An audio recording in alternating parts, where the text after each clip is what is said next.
I was 26 when I first met Evan. He wasn't the kind of man who turned heads when he entered a room. He didn't speak loudly or demand attention. Instead, there was a quiet strength to him, steady, gentle, and sincere. Something about his presence made me feel truly noticed, as though I mattered in a way I'd never quite believed before. His calm didn't just soothe me, it drew me in. He made me feel valued, important, as though I was someone worth loving deeply.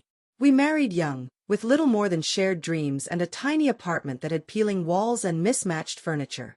It wasn't much, but it was ours. Between chipped mugs and laundry draped across chairs, we began to build a life together. In those early days, it felt like enough. We laughed over meals that didn't turn out right and whispered about the future under blankets we'd found at thrift shops.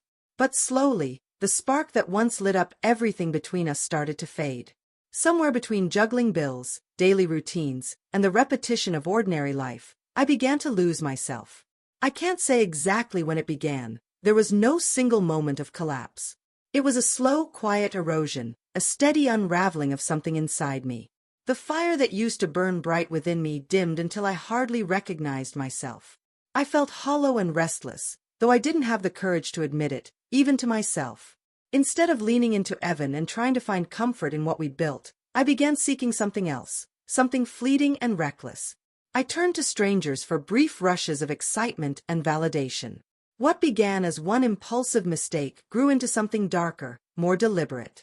For 4 years, I lived a lie, balancing two lives, hiding behind secrets, stolen moments, and whispered betrayals. Not with one person, but many. Each encounter felt electric for a moment, giving me a false sense of being alive again. I told myself I wasn't chasing love, just attention. I convinced myself that these meaningless connections didn't threaten the life I had with Evan.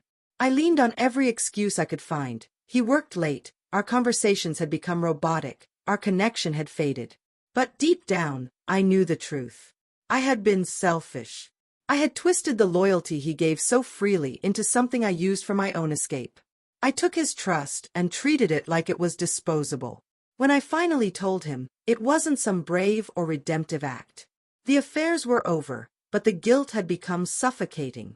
I didn't confess to right or wrong. I confessed because I couldn't carry the weight anymore. He didn't yell.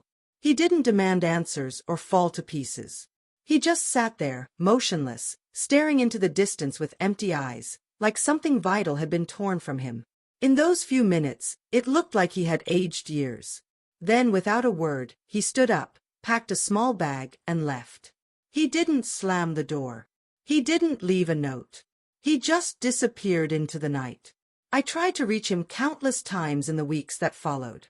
I wrote letters, sent emails, left voicemails.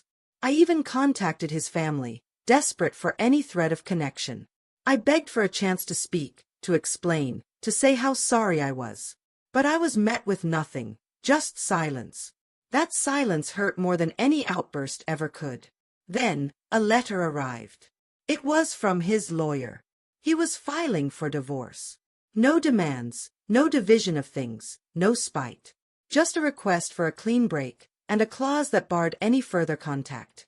And just like that, he was gone from my world, as if I'd never been part of his. I spiraled. I drowned in the mess I'd made. For a while, I didn't know who I was without him or the life I'd destroyed. Eventually, I started therapy. Volunteering at a local shelter became something I clung to. Slowly, I tried to rebuild, to become someone better, someone who might one day be worthy of forgiveness. I tried to find purpose beyond my guilt. Years passed. I told myself I'd grown, that I had changed. But no matter how far I came, I carried him with me.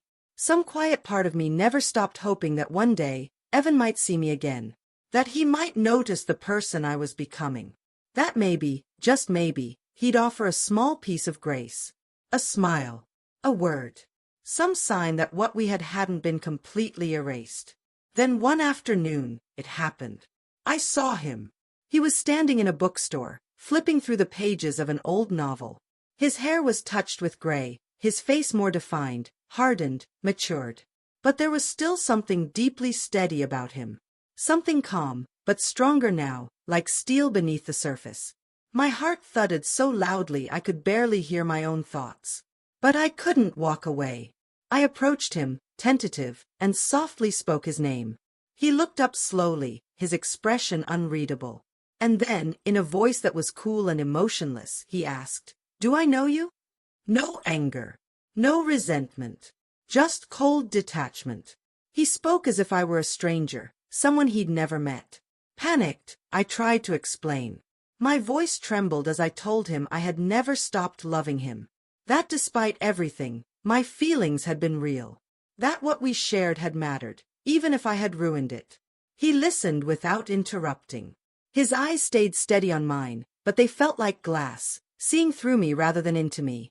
Then he said, with a finality that left no room for hope, "You didn't love me.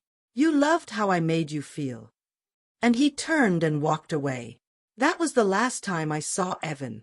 His words have stayed with me, echoing in the quiet corners of my life.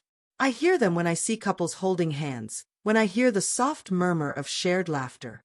I had wanted forgiveness. I had wanted to be remembered, even if only as a mistake. But Evan had erased me completely. I wasn't his ex-wife. I wasn't a memory. I wasn't anything. And maybe that's what I deserve. People love to say that time heals. But the truth is, sometimes it doesn't. Sometimes it just deepens the silence, sharpens the regret. I live a quiet life now. Simple. Small. Mostly alone. I try to do good where I can. I try to be better than I once was. But in the stillness of night, when no one's watching, I still dream of him, of his hand in mine, of his laughter filling the kitchen, of the way he once called me love, like it was the most natural thing in the world. And I wonder, did I ever truly understand what love meant? Back then, I thought I did. But if I had, I wouldn't have treated it like something temporary. I loved Evan the best I knew how at the time, but it wasn't enough. Not for him. Not for the life we should have had. Now, I carry the memory of that love like a shadow.